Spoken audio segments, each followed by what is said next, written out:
नमस्कार। आपके अपने YouTube चैनल उज्जवल सिंह पे हम पढ़ रहे थे कॉन्स्टिट्यूशन के बारे में, संविधान के बारे में। हमने शुरू में पढ़ा था संविधान सभा कैसे आई थी। संविधान सभा के बारे में हमने बताया था आपको कि उसका पहले गठन कैसे हुआ था, उसके पहले सदस्य कितने थे। अनुच्छेद 12 आज हम पढ़ेंगे।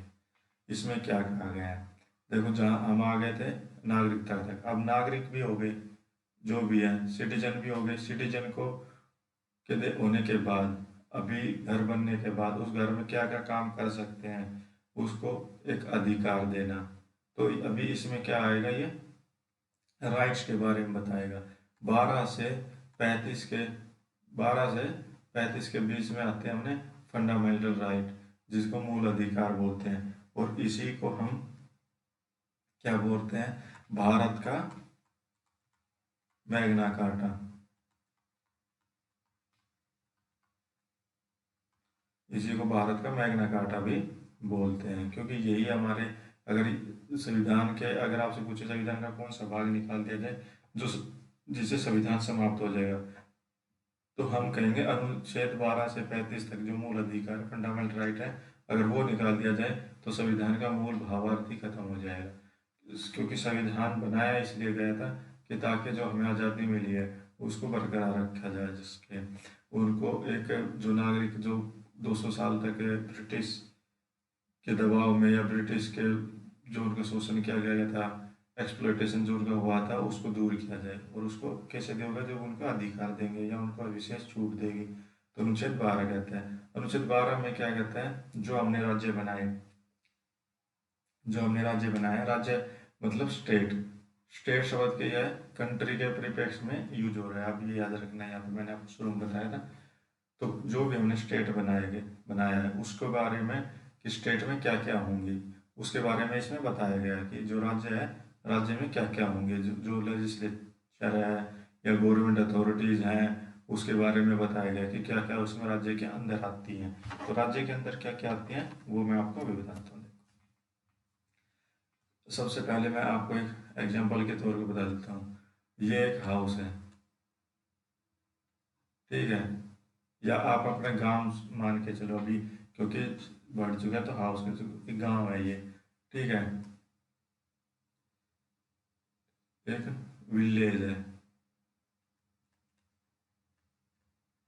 विलेज में आपने देखा होगा एक क्या होता है, प्रधान होता है, जिसको आप प्रधान बोलते हैं या किसी को सरपंच बोलते हैं, कोई भी आप समझ सकते हो, प्रधान होता है। अच्छा जी, सबसे पहले हम ये मान के चलो प्रधान ही हमारी गवर्नमेंट है, सरकार होगी। ये प्रधान के अंदर नीचे क्या होते हैं, पंच होते हैं, ठीक है।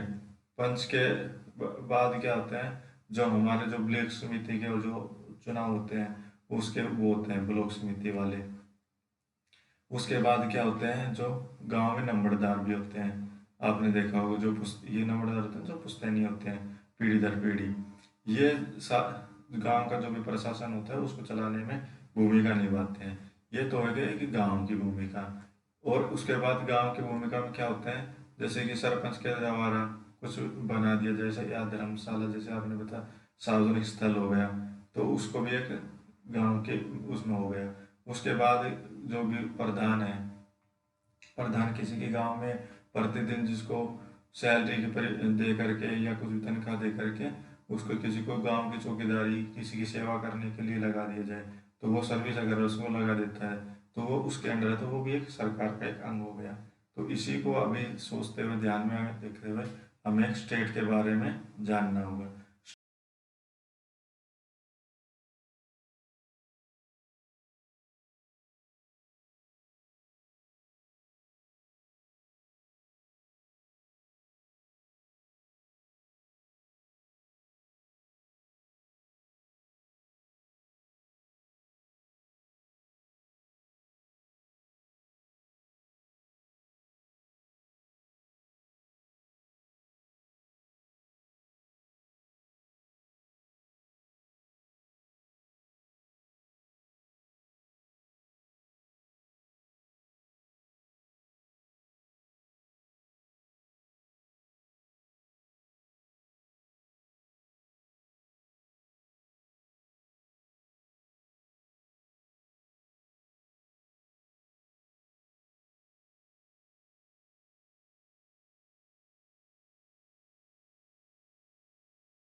संसद होगी। संसद में क्या होता है यहाँ पे, लोकसभा और राज्यसभा। अच्छा जी, ये हो गई, ये होते हैं राज्य जो, ये तो होगी संसद, कितना, सेंटर की। अभी सेंटर के बाद क्या होगा, स्टेट, मतलब राज्यों में। राज्य जो हमारे अभी फिलहाल 28 हैं, और उस टाइम पे कितने थे, 14। उसमें क्या होता है, राज्य विधानसभा, या विधानसभा बोल सकते हो, या विधानमंडल, ठीक है जी, या ये विधायिकाएं होती हैं इसमें, ठीक है। एक होगा, फिर ये उसके बाद क्या होगा, प्रत्येक राज्यों की विधायिका एवं सरकार होगी। सभी प्रकार के स्थानीय शासन, अब सभी प्रकार के स्थानीय स्थानीय शासन, स्थानीय शासन में क्या क्या होंगे, जैसे कि नगर पालिका, नगर परिषद, ठीक है, ये वो स्थानीय है, इसमें स्थानीय में। और उसके बाद जो ग्राम पंचायत, ग्राम पंचायत, इसमें स्थानीय शासन। राज्य की परिभाषा बताऊँ, इसमें जो अनुच्छेद 12 में राज्य की परिभाषा होता है, डेफिनेशन। और अन्य संस्थाएं, अन्य अन्य संस्थाएं के का मतलब है जो सेंट्रल स्पॉन्सर है या स्टेट स्पॉन्सर है, मतलब कि जिसमें सरकार की, गवर्नमेंट की भागीदारी है, जैसे कि एम्स,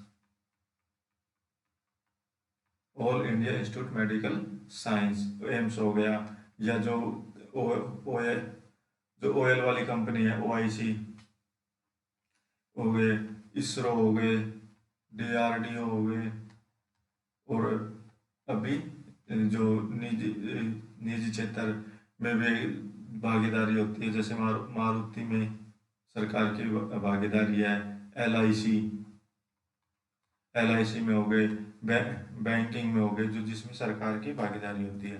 अच्छा जी, ये तो हो गए सरकार की।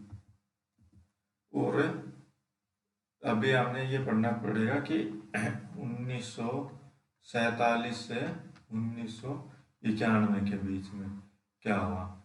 1947 में और 1991 में हमें जो हमारा, जब हमारा संविधान बनाया गया था, उसमें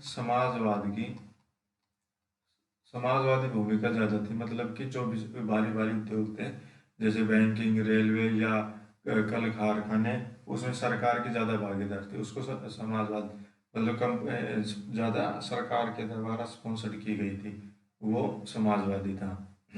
उसमें क्या गया था कि जो मूल अधिकार थे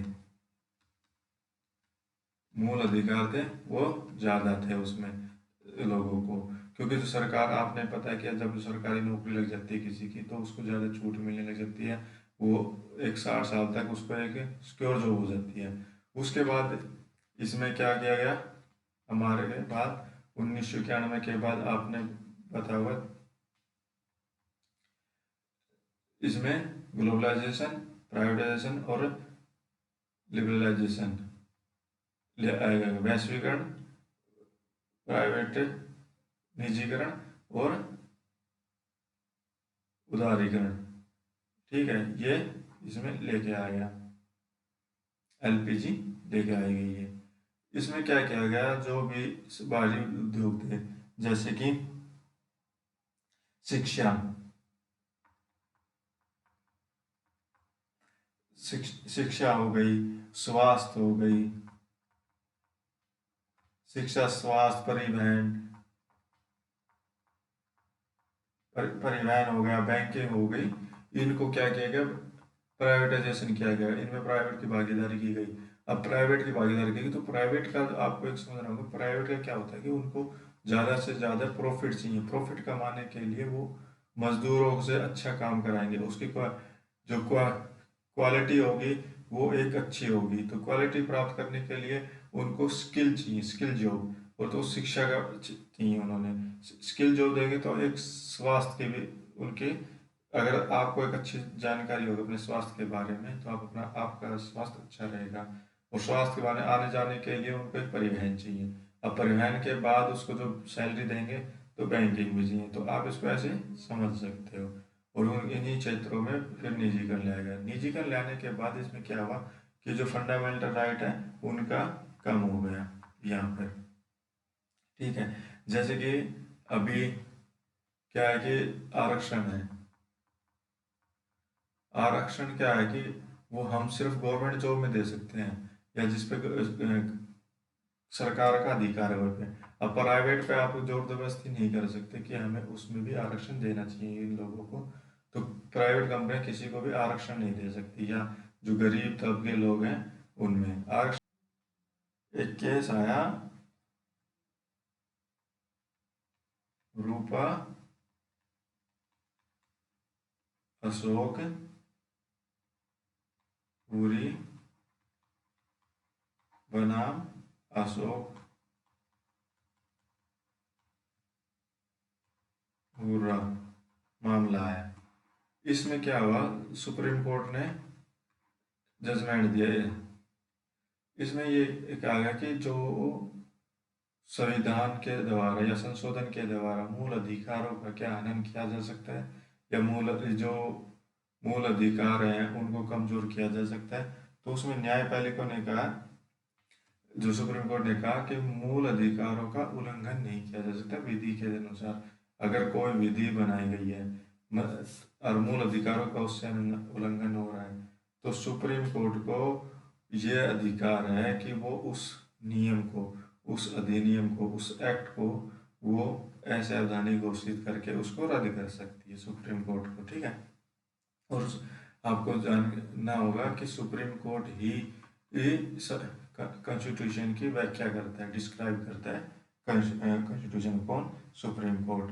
और उन्होंने कहा कि जो अनुच्छेद 12 है, आर्टिकल 12 के तहत सुप्रीम कोर्ट जो वरिष्ठ न्यायालय होते हैं, वरिष्ठ न्यायालय में क्या होते हैं, एक तो सुप्रीम कोर्ट आता है और एक हाई कोर्ट। इन दोनों को क्या है कि संविधान की व्याख्या करने की, वैसे सुप्रीम कोर्ट कर देता है ज़्यादा जो अधिकार मिले सुप्रीम कोर्ट पर। जो होता है मूल अधिकारों का 226 अनुच्छेद में आपको बताऊंगा, 226 और इसमें 32 अनुच्छेद 32 के तहत अगर आपका के तहत हम सुप्रीम कोर्ट में सीधे जा सकते हैं अगर आपके मूल अधिकारों का हनन होता है। अगर हाई कोर्ट में जाना है तो आपको 226 का अनुच्छेद का प्रयोग करना पड़ेगा। तो इसमें ये कहा गया। तो अभी आपसे पूछ लिया जाएगा कि क्या विधि के द्वारा या विधि के द्वारा मूल अधिकारों का हनन किया जा सकता है या मूल अधिकारों में संशोधन किया जा सकता है, मूल अधिकार में संशोधन होगा या नहीं होगा, ये हम आपको आगे बताएंगे जब केशवानंद भारती केस आएगा। मूल अधिकार हम पढ़ाएंगे आपको आगे। आज 12वां अनुच्छेद है, कल 13वां आएगा, फिर ऐसे एक एक अनुच्छेद के बारे में आपको पता चलेगा। तो अभी आपको पता चल गया होगा कि अनुच्छेद 12 क्यों लाया गया और किस लिए लाया गया। अच्छा जी, तो अभी एक थोड़ा सा रिकैप कर लेते हैं जल्दी से। जैसे कि सबसे पहले मैं आपको बता देता हूँ कि हमारी संविधान सभा बनाई क्यों गई। जैसे कि मैंने आपको शुरू में बताया था कि जो भी देश छोटे छोटे हमारे भाग में बटा हुआ था, जिस पे क्या था कि एक तो ब्रिटिश भारत था और एक देसी रियासतें थी। ये दो भागों में बटा हुआ था और एक इंडिपेंडेंट थे। तीन भागों में हमारा देश बटा। ब्रिटिश भारत पे तो क्या था, सीधा नियंत्रण था, इस पे इनडायरेक्ट नियंत्रण था और इस पे कोई नियंत्रण ही नहीं था। ये साउथ की साइड था। इनको हमने पहले एक किया गया। एक करने के बाद हमने इनका पूरे एक राज्य का नामांकन किया गया।